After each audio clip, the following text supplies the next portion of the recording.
ओम नमो भगवते वासुदेवाय नमो नमः। जय श्री कृष्णा। ओम नमः शिवाय। आप सभी को कार्तिक मास की अत्यंत हार्दिक शुभकामनाएं। आज की वीडियो में मैं उपस्थित हुई हूँ कार्तिक मास महात्म्य की कथा के 8वें अध्याय के साथ। इस चैनल पर आपको प्रतिदिन शाम को 7 बजे कार्तिक मास महात्म्य की कथाओं का श्रवण कराया जा रहा है। यदि आपने इससे पहले की कथाओं का श्रवण नहीं किया है तो आप इस चैनल पर पिछली वीडियो को जाकर देख सकते हैं। तो चलिए सर्वप्रथम अपनी आंखों को बंद करके श्री विष्णु भगवान का ध्यान करते हुए उनके चरणों में अपने मस्तक को टिकाकर विष्णु भगवान की इस अत्यंत पुण्यकारी और मोक्षदायिनी कथा का रसपान करते हैं। नारद जी बोले, जिस प्रकार मैंने आपको कार्तिक मास के स्नान, दान, दीपदान तथा कार्तिक मास में वर्जित और किए जाने वाले कार्यों को विस्तार पूर्वक बताया है, अब मैं आपके समक्ष कार्तिक व्रत के उद्यापन का भी सविस्तार वर्णन करता हूँ। ध्यान से सुनो।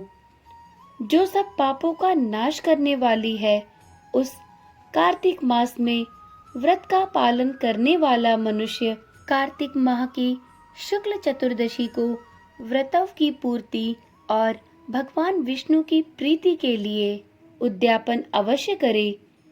तुलसी के ऊपर एक सुंदर मंडप बनवावे, उसे केले के खंभों से संयुक्त करके नाना प्रकार की धातुओं से उसकी विचित्र शोभा बढ़ावे। मंडप के चारों ओर दीपकों की श्रेणी सुंदर ढंग से सजाकर रखे। उस मंडप में सुंदर बंधनवारों से सुशोभित 4 दरवाजे बनावे और उन्हें फूलों से तथा चंवर से सुसज्जित करे। द्वारों पर पृथक पृथक मिट्टी के द्वारपाल बनाकर उनकी पूजा अर्चना करे। उनके नाम इस प्रकार हैं: जय, विजय, चंड, प्रचंड, नंद, सुनंद, कुमुद और कुमुदाक्ष। उन्हें चारों दरवाजों पर 2-2 के क्रम से स्थापित कर भक्ति पूर्वक पूजन करे। तुलसी की जड़ के समीप 4 रंगों से सुशोभित सर्वतोभद्र मंडल बनावे और उसके ऊपर पूर्ण पत्र तथा पंचरत्न से संयुक्त एक कलश की स्थापना करे। कलश के ऊपर शंख, चक्र और गदाधारी भगवान विष्णु का पूजन करे। भक्ति पूर्वक उस तिथि में उपवास करे तथा रात्रि में गीत, वाद्य, कीर्तन आदि मंगलमय आयोजनों के साथ जागरण करे। जो भगवान विष्णु के लिए जागरण करते समय भक्ति पूर्वक भगवत्स संबंधी पदों का गान करते हैं, वे सैकड़ों जन्मों की पाप राशि से मुक्त हो जाते हैं।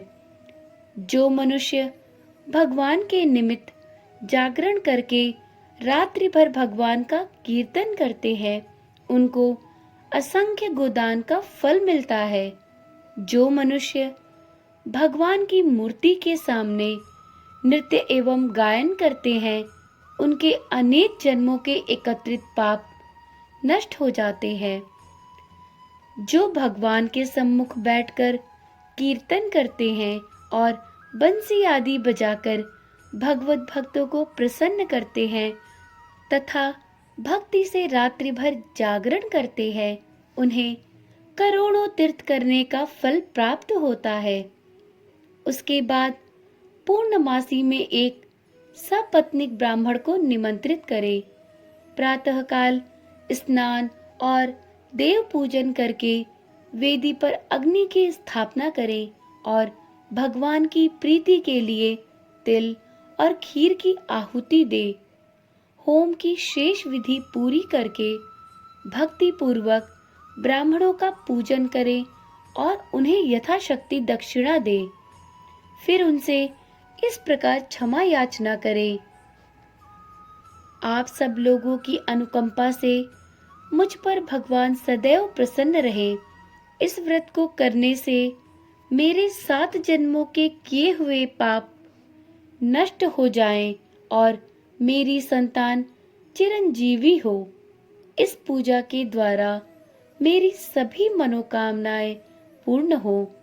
मेरी मृत्यु के पश्चात मुझे अतिशय दुर्लभ विष्णुलोक की प्राप्ति हो। पूजा की समस्त वस्तुओं के साथ गाय भी गुरु को दान में दे। उसके पश्चात घर वालों और मित्रों के साथ स्वयं भी बैठकर भोजन करे। भगवान द्वादशी तिथि को शयन से उठे, त्रयोदशी को देवताओं से मिले और चतुर्दशी को सबने उनका दर्शन एवं पूजन किया। इसलिए उस तिथि में भगवान की पूजा अवश्य करनी चाहिए। गुरु की आज्ञा से भगवान विष्णु की सुवर्णमयी प्रतिमा का पूजन करें। इस पूर्णिमा को पुष्कर तीर्थ की यात्रा श्रेष्ठ मानी गई है। कार्तिक माह में इस विधि का पालन अवश्य करना चाहिए। जो इस प्रकार कार्तिक के व्रत का पालन करते हैं वे धन्य और पूजनीय होते हैं।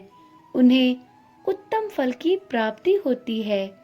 जो भगवान विष्णु की भक्ति में सदैव तत्पर रहकर कार्तिक में व्रत का पालन करते हैं, उनके शरीर में स्थित सभी पाप तत्काल ही नष्ट हो जाते हैं। जो व्यक्ति श्रद्धा पूर्वक कार्तिक के उद्यापन का महात्म्य सुनता या सुनाता है, वह भगवान विष्णु का सायुज्य प्राप्त करता है। कार्तिक मास महात्म्य की कथा का 8वां अध्याय संपूर्ण हुआ।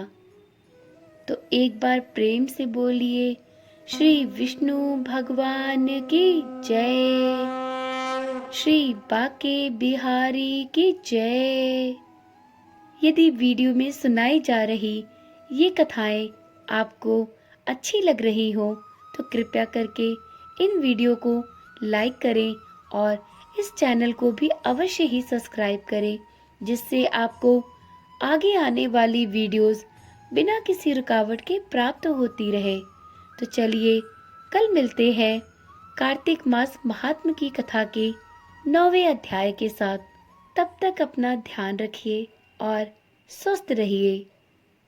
ओम नमः शिवाय। जय श्री कृष्णा। राधे राधे।